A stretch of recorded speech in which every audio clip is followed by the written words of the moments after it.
Welcome to The Ally Effect with Allyson Blythe, authentically living life your way.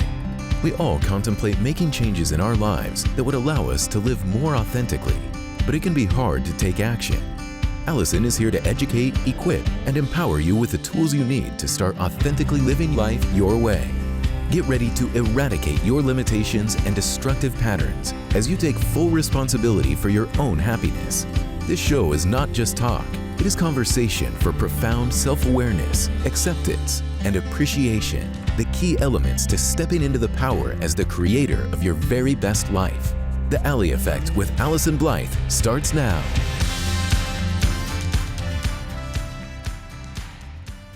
Hey everyone, welcome. You're listening to The Ally Effect, Authentically Living Life Your Way with me, Allyson Blythe, certified life coach and licensed clinical social worker. You can join me the first and third Thursday of every single month right here on Transformation Talk Radio as we dig deep into this concept of authenticity. It's beautiful, and yet the truth is we all know it's much harder than it actually seems, especially in today's day and age. So stay with me for the next hour as we discuss yet one more topic, supporting you and offering actual tools, tips, and resources to educate, equip, and empower you to authentically live life your way. This is where you can come to actually transform through practical tools and real talk. So we spent the past two episodes addressing this topic of boundaries that will, quite frankly, support your walk of authenticity all along the way. And I thought we were done. I was kind of like, okay, let's move forward. And then I started to realize there were so many pieces and parts that still needed a little bit more clarification or communication. And those past two episodes were completely jam-packed with information. So if you haven't taken the time to listen to those quite yet, I would absolutely encourage you to do that. Grab your pen, grab your paper. There is a lot of information as we talked about, like all of the categories. And we know that boundaries is definitely a theme that most of us have heard something about. You can't get too far in life without knowing that boundaries are a necessary companion. We took a deep dive in understanding why boundaries are so important. Okay, they're important, but why is that? And what makes them actually somewhat kind of difficult to clarify within yourself, to set with other people, and then to actually follow through with, which is really where the rubber meets the road. And so now here we are with even more information that's important to clarify and spend a little bit more time on so that we can really make sure you've got some sense of being equipped and empowered as you travel this journey of authenticity and setting your boundaries. So information is definitely one thing. We covered a lot of information last time, but today we're going to dig a little bit deeper and put some more of this together for you. Last time I went through all of the categories of boundaries, which quite frankly is one of the reasons why I think it's so overwhelming for people. Most people don't realize there are so many different categories when it comes to boundary setting. And so I went through those. And some examples of those, there were 12 categories that we covered during those sessions. And so the first four are what I believe most people understand to be typical boundary setting. So we've talked about physical boundaries, emotional, sexual, and verbal boundaries. We also talked about the difference between financial and material, your money versus your stuff, and those valuable commodities of time and energy, and understanding how you can set boundaries that way. And then also in terms of like your social boundaries, the way you engage socially. And then what I coined at the time and misunderstood was distance or space boundaries. What I've actually come to identify a little bit more is what I would call connection boundaries. And then also food and spiritual. So that in and of itself is a ton of information for you to take in and start to understand the different categories of boundaries. But then also the realization that boundaries very rarely are black and white. Good or bad, right or wrong, all or none. Boundaries actually tend to be incredibly fluid. And there's a lot of nuances. There's so many pieces and parts that will add sometimes to the complication of being able to understand what your own boundaries are. So maybe, for example, how you show up on a Tuesday evening might be very different than what you're available for on a Saturday morning. person to person, who and how you engage with, maybe someone in your family versus someone who you're just getting to know. And also situation to situation, circumstance to circumstance, what's going on. All of those things influence your boundaries, what feels good and what doesn't, what you want to engage in, with whom and what you don't. So yeah, so not only the categories, but all these pieces and parts. I believe that boundaries are definitely the number one tool you can ever be equipped with, especially in this walk of authenticity. And yet there is so much to know. And honestly, it's probably going to require some of your practice, some steadfastness, and probably a dose of courage too. So people have questioned like, okay, great info. What's my starting point? And I want to offer this to you as your number one starting point. Like, how do you know that even a boundary might need to take place? How do you know? And so your cue, your biggest indicator is right inside of you. It's going to be your feelings. How does something land with you? You see, your emotions are actually a guide and one of your most valuable tools or resources. It's a piece of information that needs your attention. Imagine kind of going through life like a head without a heart or a heart without a head. They're meant to work in conjunction with each other. The two really need each other.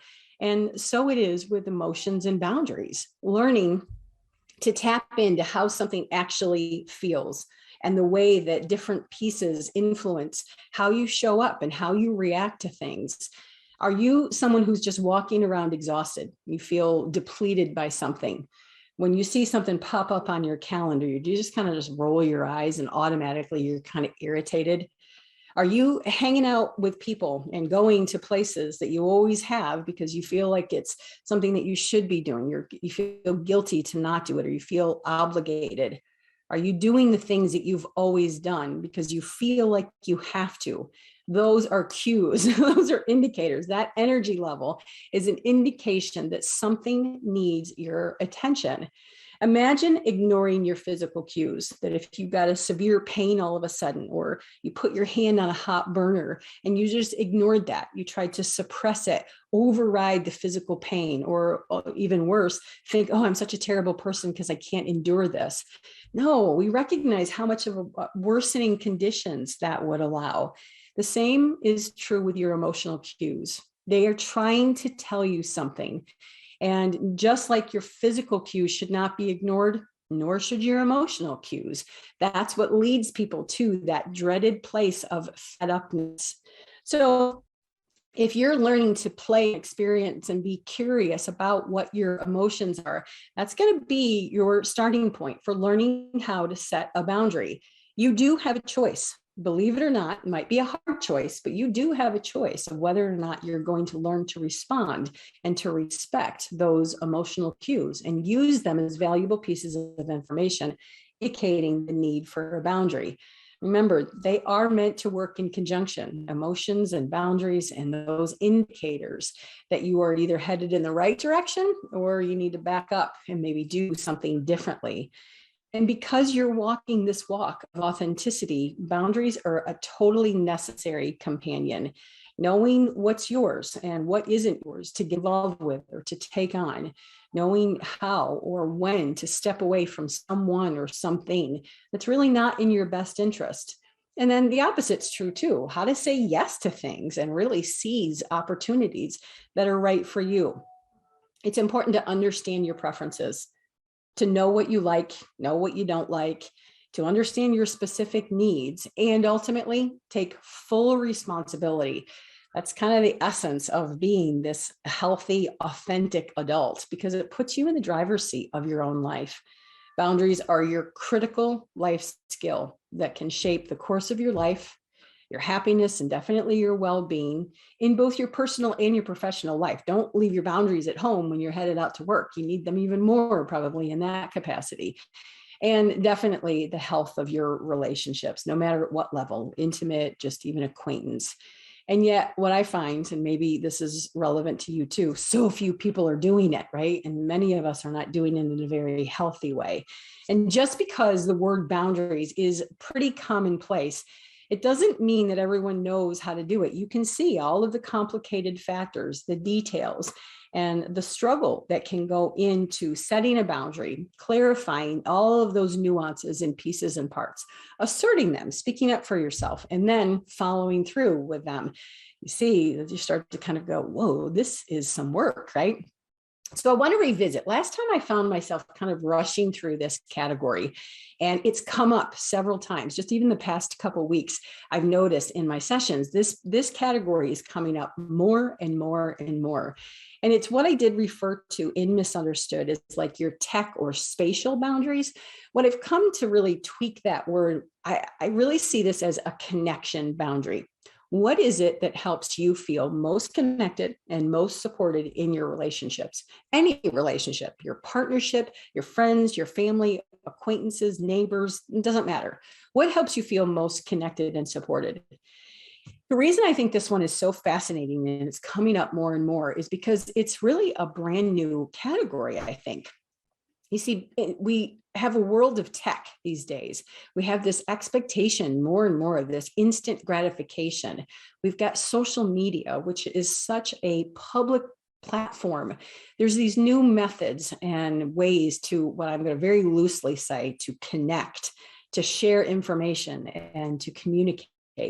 We didn't face all of this many years ago. It's one of the newer types of boundaries that are starting to surface because of all of this advancement in technology and social media. People are having to experience, think through, and communicate maybe for the first few times in order to think about what is it that works for them in all of these new platforms. And so years ago, we didn't have these. We weren't quite as obsessed with all these different modalities of connection and communication, so much public attention.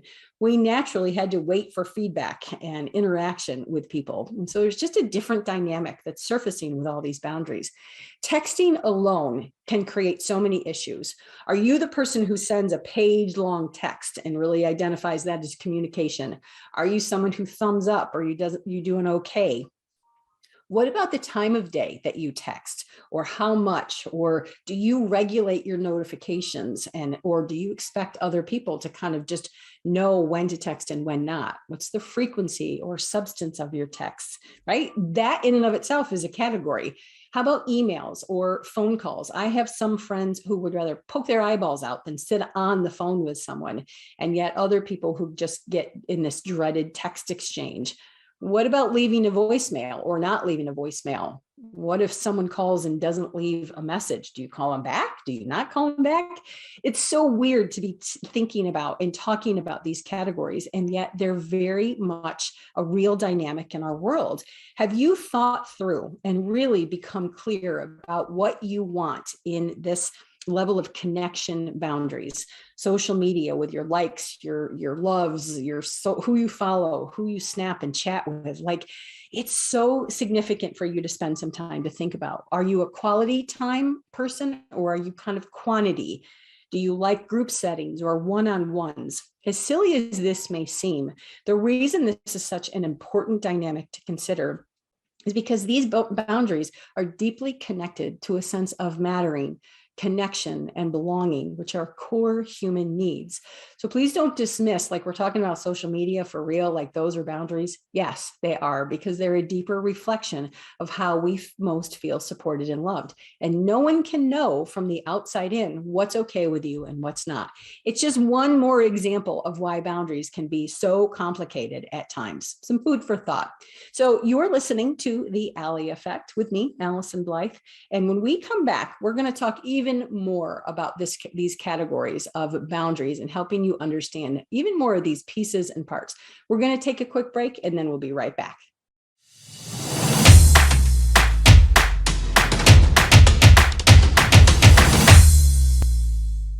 So we're back here on The Ally Effect with me, Allyson Blythe, certified life coach and licensed clinical social worker, talking about this idea of authenticity and how you can bring a phenomenal companion called boundaries with you.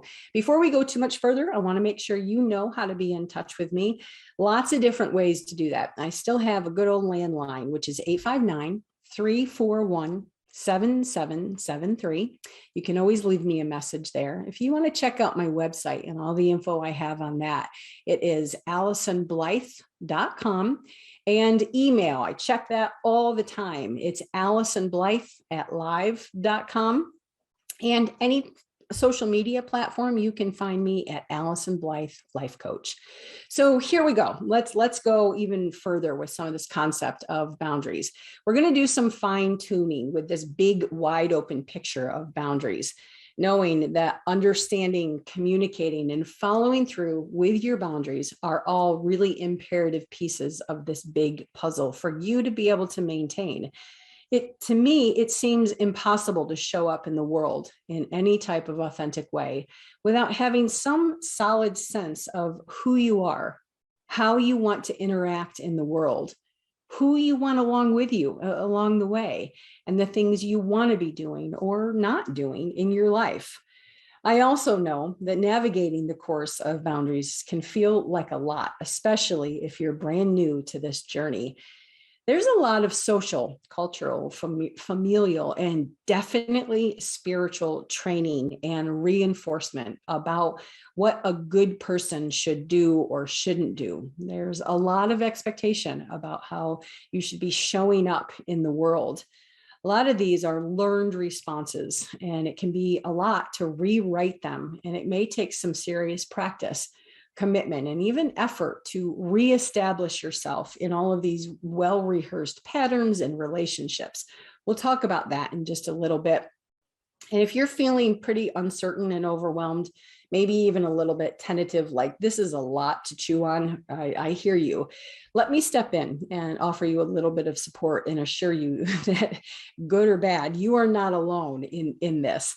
There were a lot of comments and some questions and some feedback too about some of the people's experiences after listening to the past 2 episodes. I'm going to share 3 that came in. I feel like I've messed up all of these categories. It makes sense to me now, but I've never recognized how specific things influence me and my relationships, right? Not even knowing or being conscious of all of the categories and how they really do play off the health of your relationships. Yeah, I can understand that. This one made me laugh. I was like, what? I never knew there was so much to know about boundaries. No wonder I've struggled so much in relationships. It can kind of feel a little bit oddly validating to kind of go like, oh, okay, so that's been the problem all of these years, right? It's boundary stuff.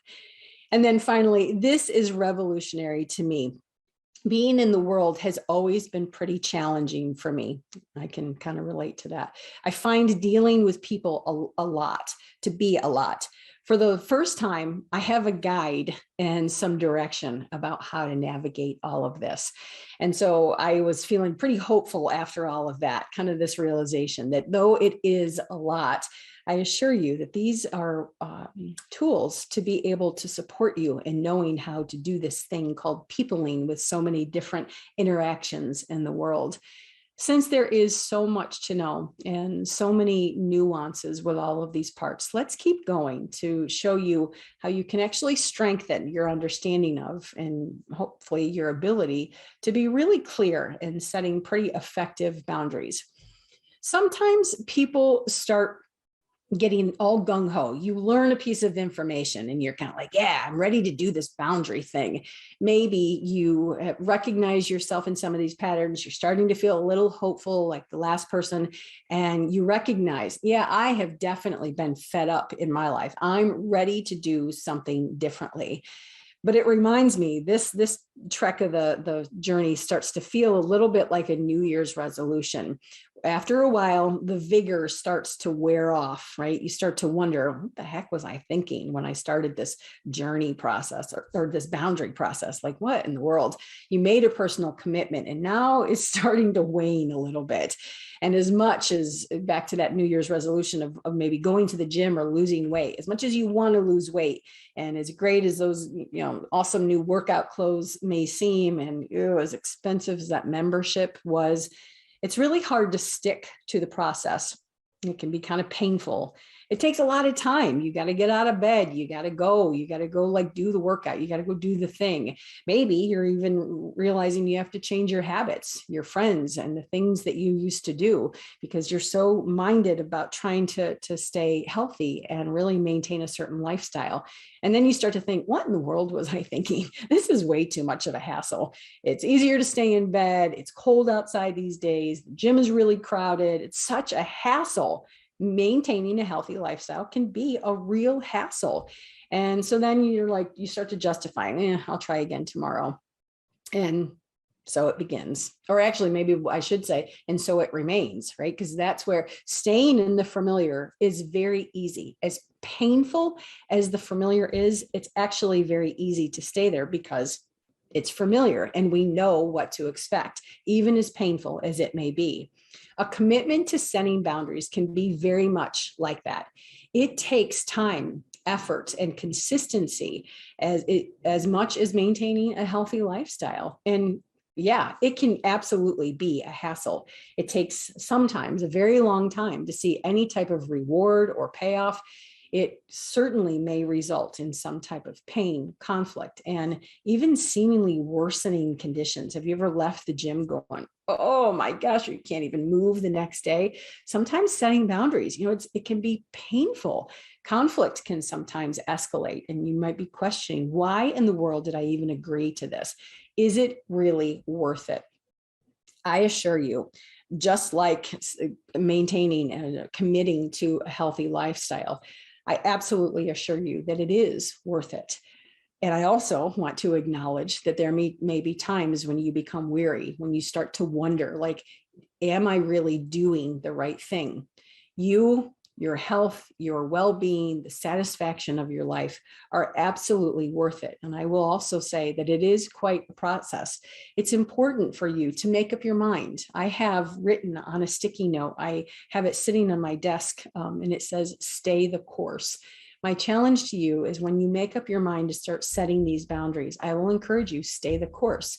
You may need to anchor in. We'll talk about anchoring in some other episodes, and trying to remember your why. Like, why are you committing to this process? And all of those reasons why you really have made up your mind that you want to eliminate those patterns and that fed upness state you've been functioning. When it comes to hard situations, difficult conversations, having conflict with people, really dealing with challenging, difficult people sometimes, I wonder, what's your approach? Are you someone who just like avoids, you just completely deflect and you change the subject, or you distract? Do you deny, or there's no problem here, I don't know, it's not that big of a deal? Do you deny or ignore problems as they come up? Are you someone who just goes along to get along? You find yourself falling into those pleasing and performing modes. Do you suppress the way you feel because you just don't know what to say or how to say it, and so you just keep enduring it? What does it feel like for you to make a hard call or to have those hard conversations with people? What resource or what part of you do you use to navigate through those challenging situations? That's where boundaries come in. Boundaries are an attempt to kind of be fenced. I know that's not really a word, but it's an ability to align yourself with what's in your best interest. Boundaries will allow you to go inward, to recognize what's okay, what works for you and what doesn't. And once you've been working to quiet those messages, those guilt messages, what you shouldn't be doing, and all of those other voices in your head, you will honestly have some sense of what to do once you work to quiet those voices and you step inside a little bit. Yes, it may be uncomfortable. As a matter of fact, you know what? Let's not even say that. It will be uncomfortable. It's like writing with the opposite hand. It's messy. It's awkward. You may question, what's the point? So yeah, it will be uncomfortable when you start setting boundaries with people. These patterns are probably very well ingrained inside of you, and you've danced this dance with people for a very long time. And I want to introduce to you what I would call the change back reaction. And what I mean by this is when you first have the idea, maybe you start talking about setting boundaries and getting healthy and, maintaining this really healthy sense of self. People are all for it, right? They're going to be your biggest cheerleaders, and they're going to support you, and they're going to tell you to go do it. And then all of a sudden you start to make some changes with them. Maybe you tell them no a few times, or you stop paying for things you used to pay for. Maybe you turn in your resignation and step down from that committee that you've been a part of. And suddenly people are like, what is wrong with you? Like, how could you do that? Why are you being so mean? I hear this one a lot when people start setting boundaries. Why are you being so mean? What's come over you? And as much as people initially supported you and really got behind you creating this lifestyle, it might be a very different story when you start to make changes with them. You are changing the dance that you're dancing with people. It's normal to step on toes, for it to feel awkward, for conflict to start to arise. Let me assure you that other people's reactions to your boundaries should not be a measure of your success or failure. They will probably feel awkward or uncomfortable. They may be really mad at you or disappointed by things. Please be cautious of letting that be the measurement. A lot of times people will say to me, well, boundaries don't work. Well, that's really not the truth. Boundaries sometimes changes the dance that often allows us to erupt certain dynamics in relationships. That's probably going to feel really uncomfortable and really uncertain. I will even venture out to say, the more disrupted a relationship is with someone, by setting healthy boundaries, the more evidence that that's probably those boundaries needed to be set, right? So changing the dance, give yourself permission to know that it's going to be awkward. If people have that change back reaction, know that that's normal. It's all part of the process of learning to set some boundaries. So I am Allyson Blythe, certified life coach and licensed clinical social worker. You're listening to The Ally Effect. When we come back, we're going to cover even more pieces about boundaries and helping you continue to strengthen along your way.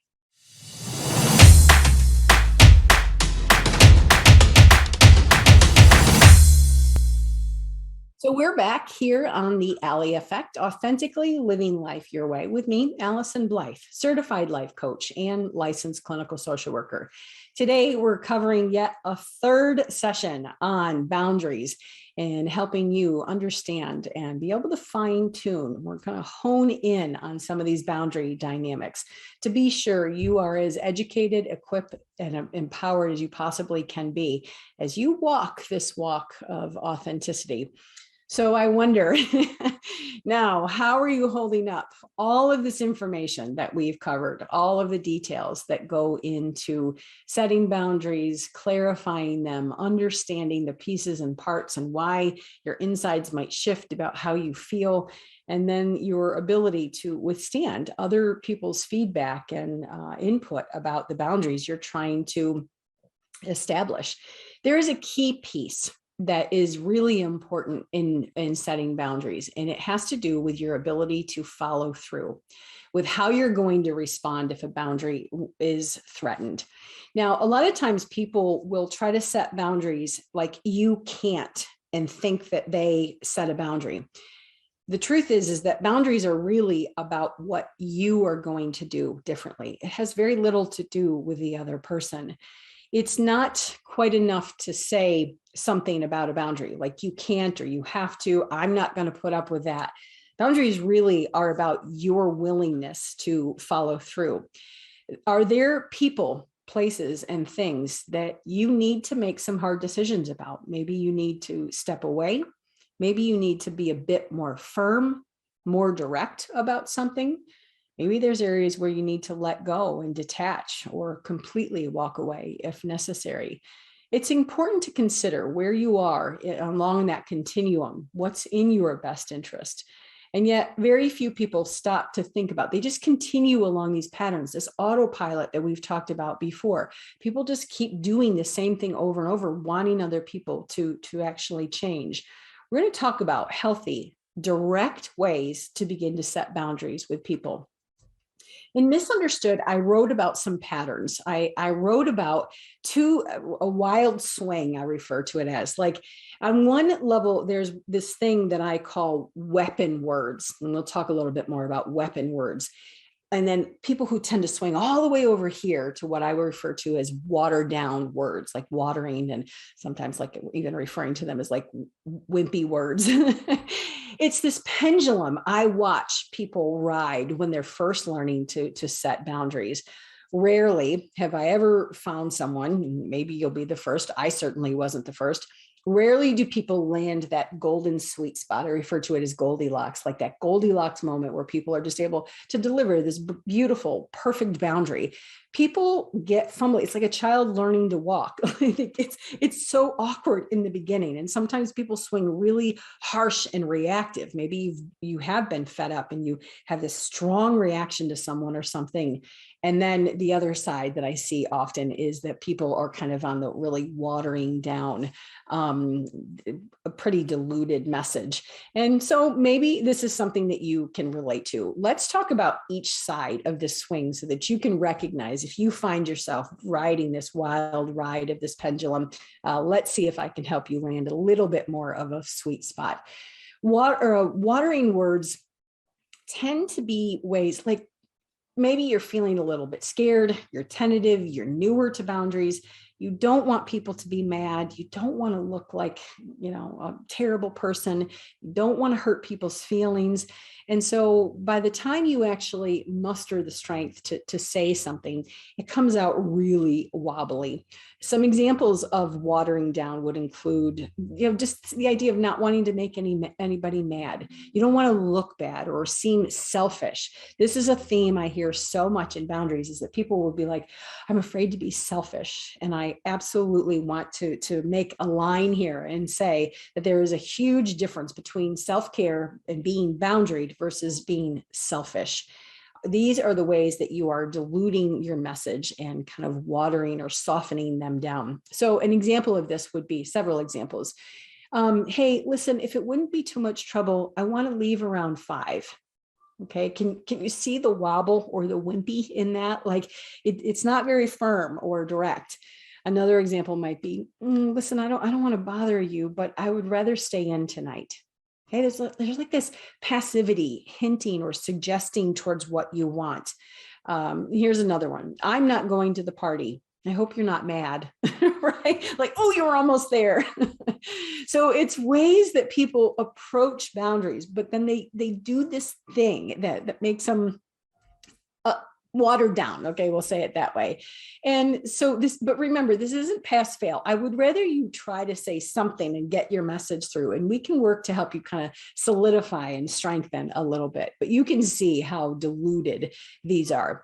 In cases like this, I would literally just cut off half the sentence. I would just speak a fraction of each one of those sentences. So to go back to the first example, I want to leave at 5. Right? It's it. I want to leave at 5. The second one is, I would rather stay in tonight. And the third, I'm not going to the party. Right?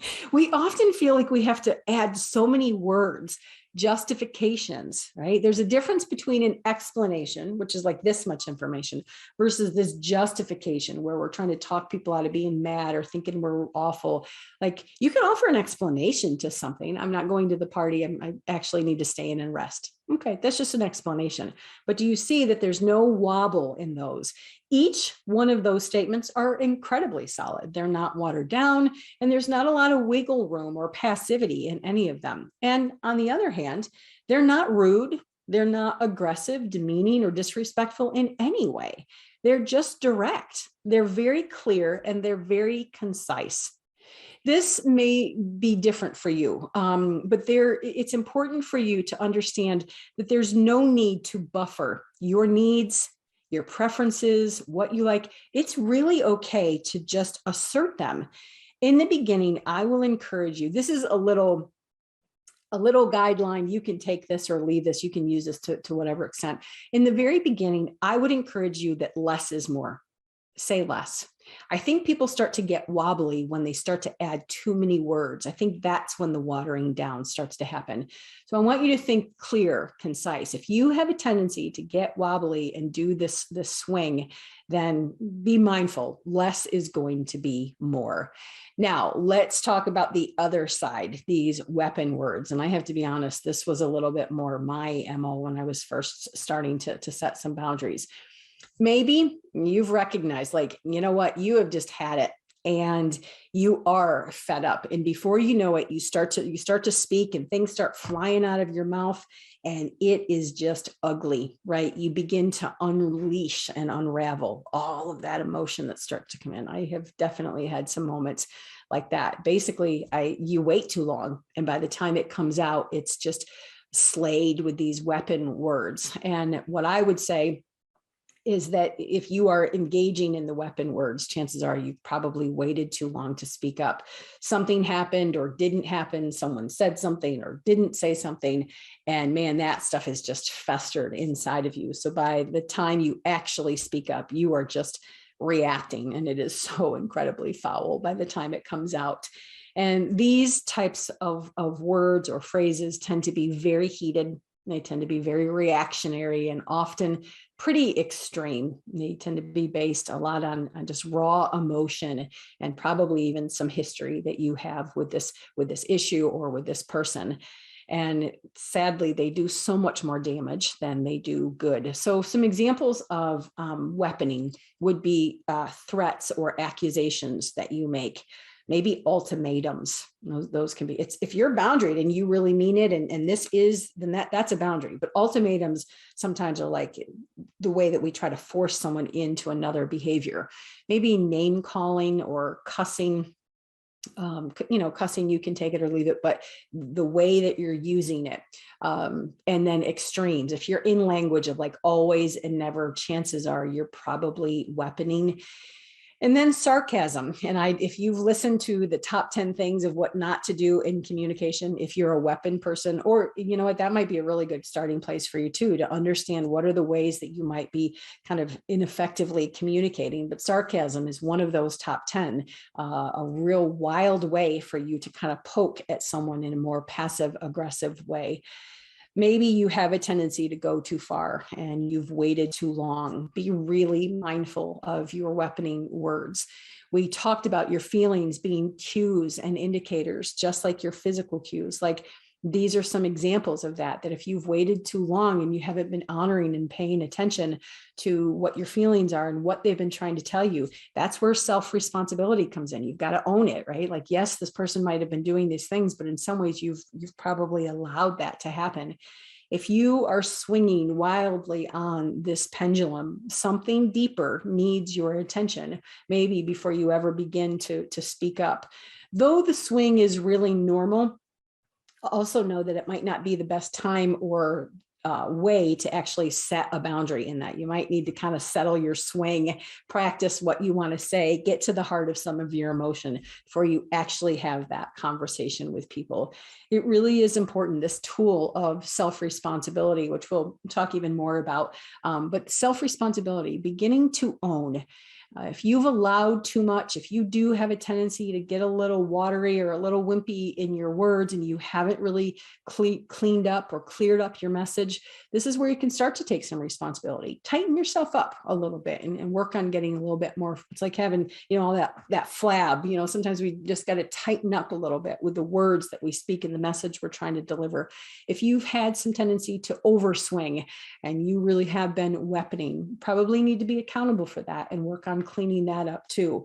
And then it's time to get right back on the horse and start all over again. This is not about perfection. This is about just continuing. Keep swinging the bat, and you'll get it. You will land a sweet spot. Just might take a little bit of time. Healthy boundaries are completely a lifestyle. They require your time, your efforts, your consistency, your attention as you cue in to what's working for you and what doesn't. And if you need to write a little sticky note to remind you to stay the course, I would encourage you to do that. Stay the course, my friends. It's absolutely worth it. So there we are. Yet another break. We're going to come back and just wrap up this series. We'll be done with this after this next segment. But in the meantime, just know that you can reach me at any point, 859-341-7773. Lots of good info on my website, AllysonBlythe.com. And if you ever want to check out my social media, it is Allyson Blythe Life Coach. Stay tuned and we'll wrap this up.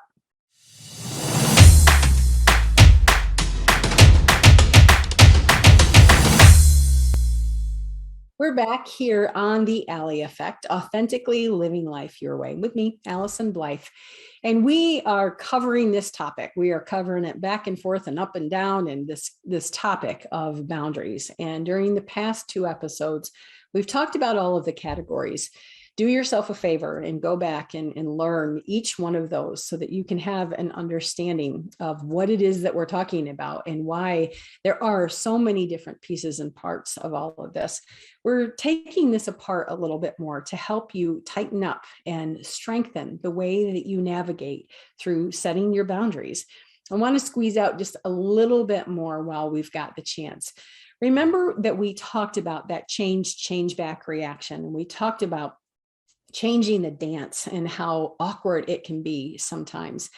In this process, people might begin to feel really confused by the changes that you're making. You might start to feel really confused about whether or not to engage with anyone at all. Somebody said to me, like, I just don't think I can ever interact again. I'm like, oh, well, that's definitely not the goal.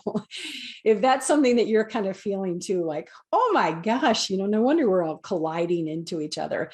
And if you start to feel kind of overwhelmed or uncertain about how to engage, I've got a little bit of information that can probably help. You know that you really have some messed up boundaries. Me too, right? That's totally understandable. And yet, of course, you still want to be able to interact with people and have somewhat of a normal sense of life. But if you've started to question how to get involved or who to get involved with, if you need some boundary recovery, I've got some guidelines and a little bit of suggestion and some parameters maybe that can be helpful to give you some clarity about this. Maybe you're very much like me and you've got this tender heart. You have a hard time saying no, you don't want to be hurtful to people. It's really hard for you to detach from others or to let them go and walk their own walk. It can be challenging to detach and set boundaries with people. Sometimes we're terrified of what might happen if we don't continue along this path of helping other people. I have some points for you to consider that may offer you a little bit of clarity about who to get involved with, when to get involved, and how. There's a very critical question that I want you to consider. And it might sound very simple, but this is your beginning point in all of this work. Do you have any idea when the best time to actually help someone is? Any concept of like, now's the moment? My friends, it is right after someone asks you. How often are you jumping into other people's problems? You are problem solving or making suggestions, you're giving input or already starting like problem solving for them. Think about that. The very best time to get involved with someone is right after they ask for your help or your input. I know that might sound crazy. Maybe it's a dynamic that you've never even considered, but I assure you that most people not only can, but actually need to be able to stand on their own 2 feet, to have the dignity to fall, to make mistakes, and to figure out their own way on their own path. This is about authentically living life your way. That stands for everyone. If you find yourself walking that fine line and helping people versus enabling or rescuing them, you may have a tendency of overstepping, taking over, offering input and suggestions way before you've ever been asked to. Chances are, if that's the case, you are not only enabling someone, chances are you're probably interfering. Best time to help someone is right after they ask. If you have struggled with boundaries, this is your number one dynamic to consider. So that's one. Now let's go even further. If the answer is yes, they're asking, they just made the call last night. Okay. The second parameter is, do you want to? How does that something feel to you? Do you want to do this? And then another point to consider, remember we've talked about your other categories of boundaries. Remember we talked about your commodities. Do you have the time, energy, and effort to spend on this thing or these people? Are you spending wisely with those commodities? And if you haven't listened to that episode, I would encourage you to, because it's going to help you navigate your boundaries more clearly. Time, energy, and effort, your most precious ways of interacting with people. Do you have it to give? If you over-engage with someone, what is that going to cost you in terms of your time, energy, and effort? Have you ever stopped to consider those types of things? Most people ask and they just feel this angst, like they have to. They're expected, I have no choice. You do have a choice. It might be an uncomfortable choice. It might be a hard choice. People might be really mad at you, but you absolutely have a starting point. Those are some of the parameters that I would encourage you to consider. In Misunderstood, I write about all kinds of other things to consider, all different kinds of points. And if you're interested, page 223, as a matter of fact, for you to be able to have that actual list. How do I know when to get involved or how to get involved? So we're going to squeeze out one more little piece of information before we wrap up this whole series. I wonder, do you know about this dynamic that I also write about? It's a diagnosis. I talked about fed upness, kind of a silly dynamic that's very real for a lot of people. But here's another one. Do you have a tendency to walk around TTH? This is another essential piece for you to consider in your decision making. Are you someone who simply tries too hard? Do you get overly involved with the people that you care about? Do you tend to work harder in relationships than they do? Are you the one who's always maintaining contact, orchestrating the play dates, the get-togethers, the holidays, the reunions? Are you reaching out and maintaining contact with people? Are you the one who is continuously providing the effort and the consistency for other people without much return from them? It's an important point to consider. If you have it to give and it really doesn't bother you, then, if it ain't broke, don't fix it. It's totally okay. If it's a season in the relationship and you're the one initiating, that's absolutely fine. What I'm talking about is how things land. Are you constantly chasing after people and TTH, trying too hard? If you're noticing those emotional cues, irritation, overwhelm, disappointment, chances are tune into that. It's probably trying to tell you that there needs to be a boundary established. It might be time for you to do something different. Under that same category of TTH, here's something else I want you to consider. Do you have a tendency to work harder on other people's problems than they do? When it comes to energy and effort, are you the person who's maybe making the doctor's appointments for people? Are you driving back and forth to extend yourself? Are you the person who's maybe hiring the lawyer or making all the phone calls to help someone solve their problems?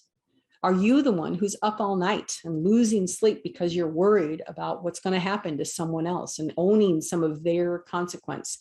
If you're working hard in relationships or you're working harder on someone else's problems, it's time to take a serious lean back. I talk a lot about lean back energy to see if people come forth, if they step up or step into the relationship or to their own life.